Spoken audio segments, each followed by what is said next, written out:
বোচাগঞ্জে জুলাই স্মৃতিচারণ প্রতিযোগিতা অনুষ্ঠিত। মোহাম্মদ আসাদ আলী, বোচাগঞ্জ, দিনাজপুর প্রতিনিধি। ক্লিন মসজিদ টিম বাংলাদেশ সিএমটিবি এর বোচাগঞ্জ উপজেলা শাখার আয়োজনে জুলাই স্মৃতিচারণ প্রতিযোগিতা ২০২৫ সফলভাবে সম্পন্ন হয়েছে।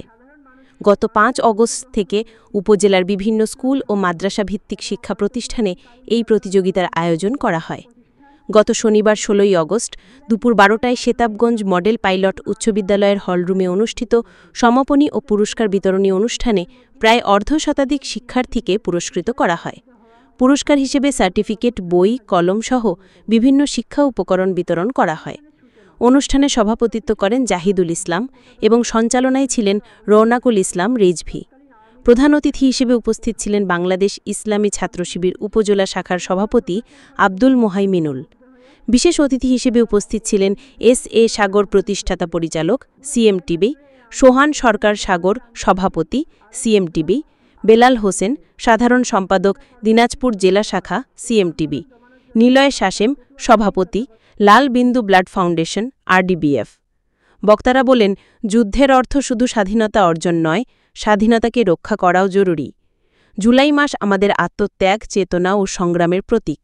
ইতিহাস জানতে হলে বই পড়তেই হবে। শিক্ষার্থীদের শুধু পরীক্ষায় ভালো ফল নয়, ইতিহাস জানার আগ্রহও গড়ে তুলতে হবে।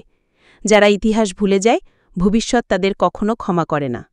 উল্লেখ্য, ক্লিন মসজিদ টিম বাংলাদেশ ২০২৪ সালের ২০ জুন দিনাজপুর জেলা থেকে তাদের কার্যক্রম শুরু করে।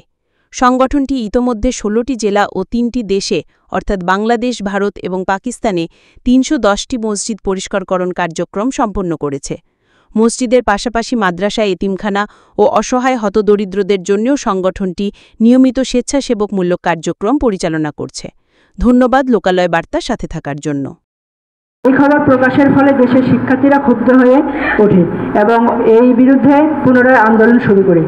পুরো জুলাই মাস জুড়ে এই আন্দোলন চললে জুলাই মাসে আন্দোলনটি আরও তীব্র আকার ধারণ করে এবং বিভিন্ন কর্মসূচি পালন করা হয়। এই আন্দোলন দমানোর জন্য সরকার তার পেটুয়া বাহিনী তথা